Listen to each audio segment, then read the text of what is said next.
Hello everyone, চলে যাচ্ছি ভাইয়ের আশীর্বাদে। আজকে আমরা যাচ্ছি বিলুনিয়া। তারপর রাস্তার থেকে আখের রস খেয়ে নিলাম, মাত্র 20 টাকা করে গ্লাস, তার মধ্যে আবার তিনি নিজের থেকে 10 টাকা কমও রেখেছেন। তারপরে চলে গেলাম সবচেয়ে ট্রেন্ডিং হোটেলে, মা শারদা হোটেল। উফ, মানুষজন দেখে আমি বুঝে গেছি যে এখানে খাবার দাবার কি হতে চলেছে।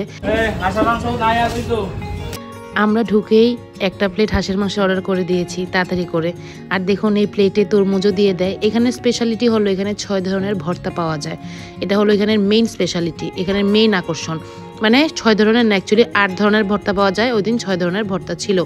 ডাল ভর্তা, কচু ভর্তা, লাউয়ের খোসা বাটা, কলার খোসা বাটা, তারপরে শুটকি বাটা, থোর বাটা, সব কিছু একটার থেকে একটা দারুণ হয়েছিল।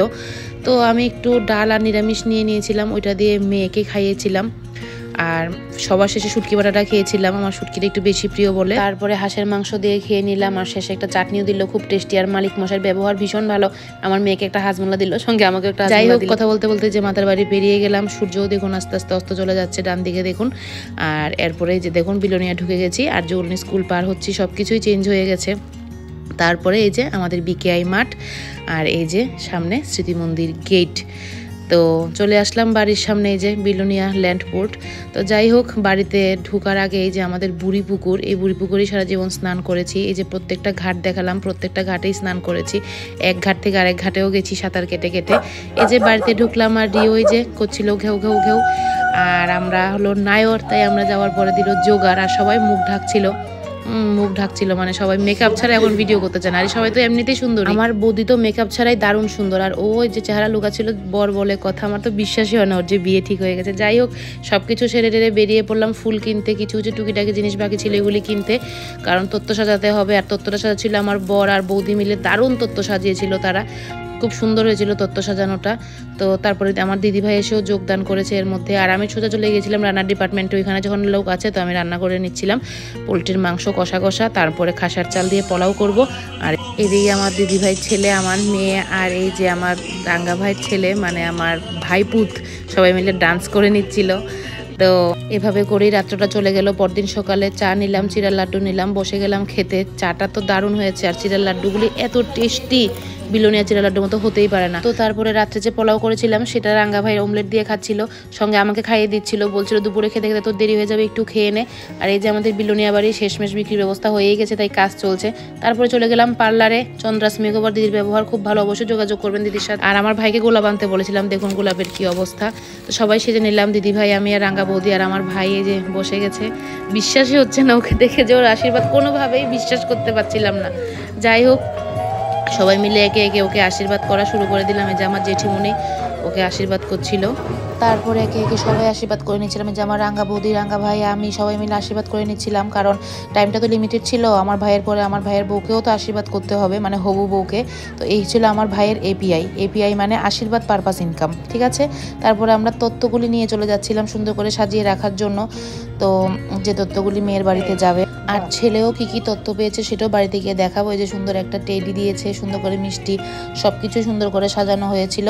যাক, এসে বললো মানে হবু বউ আমার ভাইয়ের। আর দেখুন ওর মুখে একটা অল টাইম হাসি, এটা ওর কাইন্ড অফ ট্যালেন্ট বলতে পারেন। ওর দিকে আপনি যখনই তাকাবেন তখনই দেখবেন ও হাসছে, খুব সুন্দর করে একটা হাসি দিয়ে থাকে। যাই হোক, আমাদের মানে ভাইয়ের পক্ষ থেকে ওকে একটা সুন্দর করে গলার হার দেওয়া হলো, এবং ভাইকেও সেম গলার হারই দেওয়া হয়েছিল। তারপরে আবার সেম রিপিট হচ্ছিল সব কিছু। ভাইকে যারা যারা আশীর্বাদ করলাম, ভাইয়ের হবু বউকেও সবাই মিলেমিশে আবার আশীর্বাদ করলাম। তারপরে আমার রাঙ্গা পিসি একটু দেরিতে এসেছিল, আমার ভাইকে আবার আশীর্বাদ করলো। আর এটা হলো আমার ভাইয়ের হবু বউয়ের এপিআই, যেটা একটু কমই, সব 100-200 টাকার নোট। আমার ভাইয়ের এপিআইটা ভালো ছিল, ম্যাক্সিমাম ছিল 500 টাকার নোট। যাই হোক, তারপরে খেতে বসে গেলাম। 2 রকমের পকোড়া নিয়ে, ডাল দিয়ে দিল, মাছ দিয়ে দিল, গুঁড়ো মাছ, তারপরে মাছের মাথার তরকারি দিয়ে দিল বড় মাছ দিয়ে দিল, দেশি মুরগের ঝোল, তারপরে দিয়ে দিল পাঁপড়। আমি নিজেও খাচ্ছিলাম, আমার মেয়েকেও খাওয়াচ্ছিলাম। একটার থেকে একটা আইটেম জাস্ট দারুণ হয়েছিল, খুব খুব স্বাদ হয়েছিল। আর এই যে খিরতোয়া দিয়ে দিয়েছিল। আর ওইখানে গিয়ে দেখা হয়ে গেল আমার ছোটোবেলার বন্ধুর সাথে, বন্ধুর বউ, বন্ধুর মেয়ে, সপরিবারে এসেছিল। এই যে তারপর শুরু হয়ে গেছিলো ফটোশ্যুট। দেখুন কতগুলি ক্যামেরাম্যান, নিজেকে তখন সত্যি সেলিব্রিটির মতো মনে হচ্ছিল তাদের। আর এই যে হাঁসের মাংস বসিয়ে দিলাম রাত্রেবেলা, হাঁসের মাংস কষা, হাঁসের মাংসর ঝোল, মানে এত দারুণ হয়েছিল হাঁসের মাংসটা। যা কীভাবে করে রাত্র যাওয়ার পরে সকালবেলা আমার ভাই নিয়ে আসলো পুরি তরকারি খেয়ে। ফুলটা দেখুন কি সুন্দর, দারুণ মানে একদম ইউনিক ফুল দেখলাম। তো তারপরে আমি আমার ওই ভাইয়ের ছেলের সাথে একটু বেরিয়ে পড়লাম ভাইপুতের সাথে, এটা দিদিভাইয়ের বাড়িতে দেওয়ার জন্য আমার জেঠিমণি একটু দুধ দিয়ে দিল, দিদিভাইয়ের বাড়িতেও গেলাম। তারপরে খাওয়া দাওয়া করে আমরা বেরিয়ে পড়লাম বাড়ির উদ্দেশ্যে, মানে আগরতলার উদ্দেশ্যে। তার মধ্যে উদয়পুর আমরা নামলাম। উদয়পুর আমাদের সাথে আমাদের ভাইয়ের ছেলেও যাচ্ছিল, মানে আমার ভাইপুত। তো ডাবের জল মাঝখানে খেয়ে নিলাম, ও আমাদের সাথে সাথে যাচ্ছিল, ওদের বাড়িতেই যাব আমরা। তো এই যে ঢুকে গেলাম।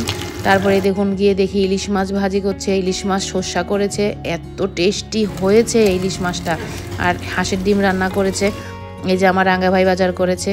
আর এই হলো আমাদের ওই খাট যেখানে দাদা ভাই শেষবার ঘুমিয়েছিল, বা আমার বড় পিছনও শেষে এই খাটেই ছিল। মানে খুব কষ্ট হচ্ছিল তখন দেখে। এই যে আমার দাদা ভাই, এই যে আমার বড় পিসি, সত্যি দুইজন পরপর কীভাবে চলে গেল, মনটা ভীষণ খারাপ হয়ে গিয়েছিল যাওয়ার পর ফটোগুলি দেখে। যাই হোক, সময় তো আর কারোর জন্য থেমে থাকে না, সময় চলে যায়, আমাদের সব কিছু ভুলে থাকতে হয়। আমার দাদা ভাই আমাকে খুবই ভালোবাসতো। যাই হোক, তারপর খেতে বসে গেলাম। এই যে আমার বৌদি রান্না করেছিল নারকেল টারকেল দিয়ে, এত টেস্টি করে সর্ষা ইলিশ অনেক অনেক বছর পরে আমি খেয়েছি। তারপরে চলে গেলাম ওদের একটু রামঠাকুর আশ্রম দেখতে, আমাদের বেরিয়ে পড়ার সময় হয়ে গিয়েছিল। তো যাওয়ার আগে আমরা একটু রামঠাকুর আশ্রমে ঢুকলাম। রামঠাকুর আশ্রম বিশাল বড় ছিল, বিশাল বড়। এটা ছিল রামঠাকুরের শোয়ার জায়গাটা, ভীষণই সুন্দর ছিল এই মন্দিরটা ভিতর থেকেও। তো তারপর আমরা যাওয়ার পরে পুরোহিত মশাই গেটটা খুলে দিল, তো যার জন্য আরও ভালো করে দেখাতে পারছিলাম। তারপরে বসে একটু গল্প করলাম। আর দেখুন, এটা কিন্তু একটা তুলসী গাছ, বিশাল বড় একটা তুলসী গাছ, এরকম দুটো তুলসী গাছ ছিল। তো তারপরে আমরা বাড়ির উদ্দেশ্যে বেরিয়ে পড়লাম। আমার ভিডিওটা আমি এখানেই শেষ করলাম। ভালো লাগলে একটা লাইক করে দিও। দেখা হচ্ছে পরের ভিডিওতে, ততক্ষণের জন্য টাটা, বাই বাই।